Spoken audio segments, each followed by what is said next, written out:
तो यमुना जी ज्यों ज्यों बढ़ने लगी, इसलिए यमुना जी का जल बरसात में भी मटमैला दिखने पर भी यमुना जी का जल तो दिव्य ही है। उसमें भले मिट्टी शैवाल कुछ भी दिखाई पड़े, पर यमुना जी का जल ऐसा है जो कलयुग रूपी राजा को भी भगा देता है वहां से।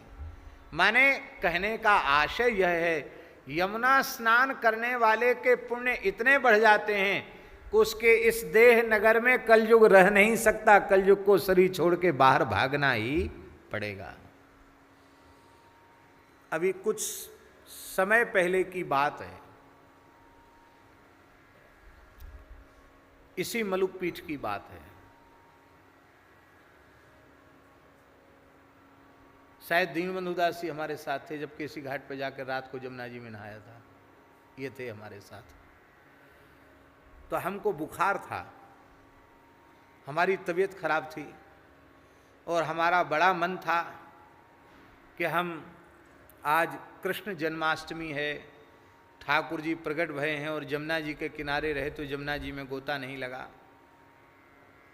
तो हमारा मन बहुत व्याकुल था और हमने प्रस्ताव किया तो सबने एक तरफ से ही हमारे विचार को प्रतिबंधित कर दिया। अरे बुखार चढ़ा हुआ है, तबीयत ठीक नहीं है, कितना बाढ़ है, कितनी जलकुंभी आ रही है, पानी आ रहा है और ऐसे पानी में, वर्षा के पानी में नहाना ठीक नहीं है, यहीं से हाथ जोड़ लो, छत से दर्शन कर लो।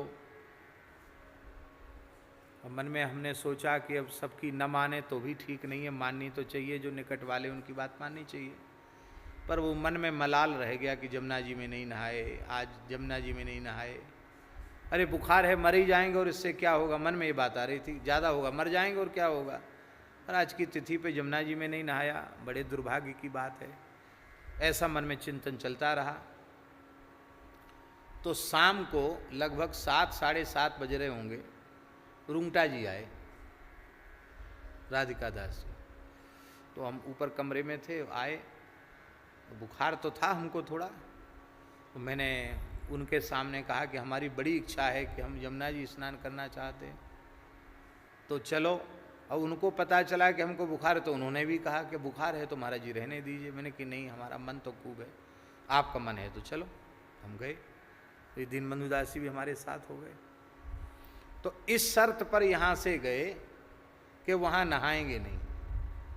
बोले आपकी ज़्यादा इच्छा है तो आपको ले चलते, नहाएंगे नहीं, बस आचमन करके दर्शन करके प्रणाम करके चले आएंगे।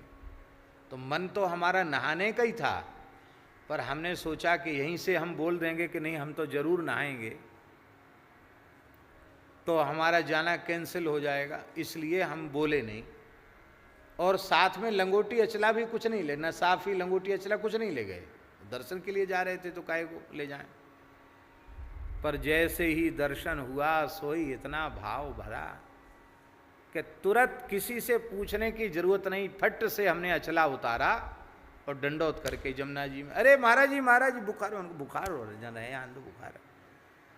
जैसे ही गोता लगाया, फिर तो इन्होंने भी गोता लगाया, राधिका दास जी ने भी लगाया, जो लोग थे साथ में सबने गोता लगाया। लेकिन धन्य है श्री यमुना जी की महिमा। खूब शैवाल और खूब जलकुंभी जमुना जी में आ रही थी, पानी भी खूब मिट्टी वाला पानी था। लेकिन ऐसा अद्भुत चमत्कार यमुना जी ने दिखाया, जैसे ही यमुना जी में गोता लगाया तो हमें ऐसा लगा कि विशुद्ध चोवा चंदन इतर बह रहा हो और इत्र की नदी में हमने गोता लगाया। सारा शरीर दिव्य सुगंध से गमगमा उठा। और आश्चर्य केवल इतना ही नहीं था, कई दिनों तक शरीर से वह सुगंध आती रही, कई दिनों तक। और हमारे साथ अन्य लोग भी थे, हमने उनको कहा भी बाद में, हमने कहा देखो कितनी सुगंध आ रही है। लेकिन अन्य लोगों ने स्नान किया तो वो अनुभूति नहीं हुई, लेकिन यमुना जी ने अनुभव करा दिया कि बाहर से देखने में चाहे जो स्वरूप हो, पर प्रिया प्रीतम के श्रीअंग की सुगंध, उनके श्रीअंग का मकरंद हमारे जल में बह रहा है। ये यमुना जी ने अपनी ओर से कृपा करके अनुभूति कराई। इसलिए बाढ़ के समय में भी यमुना जी का जल, उसमें बाह्य रूप से भले ही कोई विकृति दिखाई पड़े पर वो विकृति नहीं है। यमुना जी तो साक्षात ठाकुर जी की पटरानी है।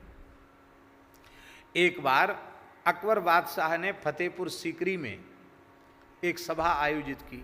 बोले गंगा जी की महिमा ज़्यादा है कि जमुना जी की ज़्यादा महिमा है। सारे धरती के विद्वान इकट्ठे हुए।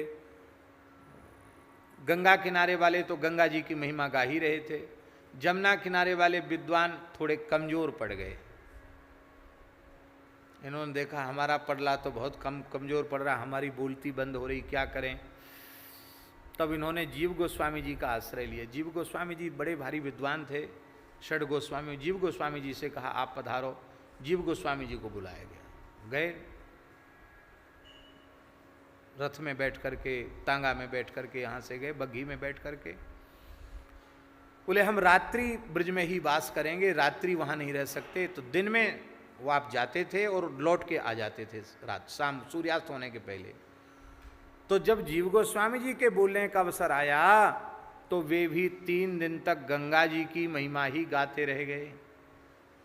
तो जमुना किनारे वाले ब्रज के विद्वानों को बड़ी पीड़ा हुई कि लो, हम सोचते थे कि ये हमारा पक्ष लेंगे, सो ये भी बह गए गंगा जी की धारा में, ये भी गंगा जी की ही जय जयकार करते चले जा रहे, हमारी जमुना जी का तो नाम तक नहीं ले रहे हैं। 3 दिन तक गंगा जी की महिमा गाई और गाने के बाद उन्होंने कहा बादशाह सलामत, हम आपसे एक बात पूछते हैं। कहा कहिए, पूछिए, क्या बात है। बोले हम यही बात आपसे पूछना चाहते हैं कि आप अपनी बेगम साहिबा जो आपके बगल में बैठती हैं,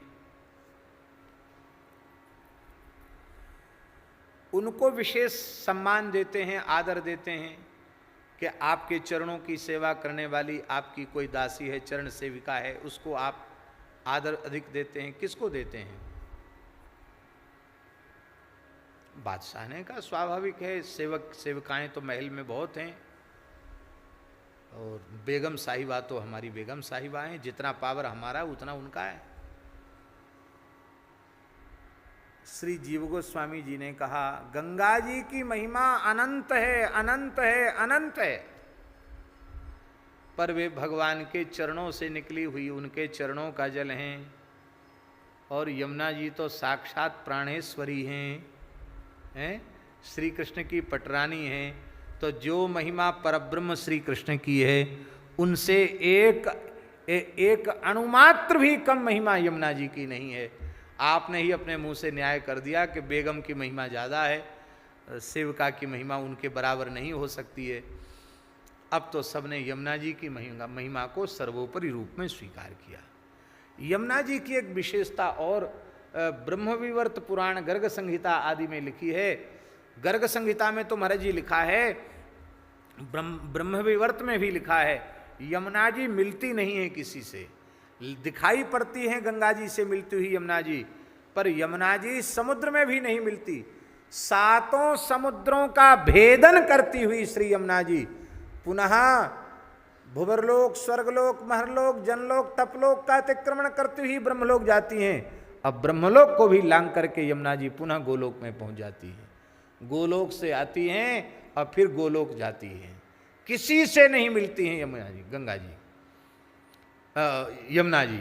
यमुना जी के 7 पुत्र हैं, 7 समुद्र, तो अपने बेटों को थोड़ा लाड़ प्यार करती हैं, पर मिलती समुद्र से भी वे नहीं।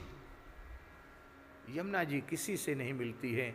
यमुना जी की ऐसी, श्री वल्लभाचार्य महाप्रभु जी ने कहा है नमोस्तु यमुने सदा तव चरित्र मत्यद्भुतम न जातु यम यातना भवति ते पयपानतः यमोपि भगिनी सुतान कथम हन्ति दुष्टानपि प्रियो भवति सेवनात् तव हरेर्यथा गोपिका। श्री वल्लभाचार्य महाप्रभु जी कहते हैं हे यमुना जी, आपको सदा नमस्कार है, आपका चरित्र बड़ा अद्भुत है। तब चरित्र मत्यद्भुतम, क्या अद्भुत चरित्र है। बोले आपका चरित्र ऐसा अद्भुत है कि जो जीव आपके जल में आचमन करता है, आपका स्नान करता है, वो यम यातना को प्राप्त नहीं करता। न जातु यम यातना भवति ते पयपानतः। क्यों नहीं यम यातना प्राप्त नहीं करता। कहते यमोपि भगनी सुतान,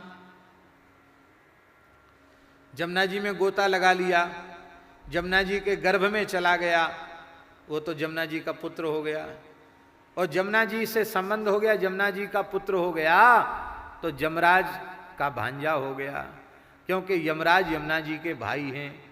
तो भैया मामा तो भांजे को दूध मलाई खिलाएंगे, दूध भात खिलाएंगे, कुर्ता टोपी देंगे, उसका काहे को उसका अपमान करेंगे।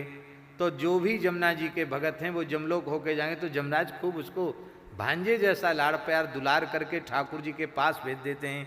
यमोपि भगनी सुतान कथम हंति दुष्टानपि, दुष्ट भांजों को भी मामा आदर ही देता है, हैं?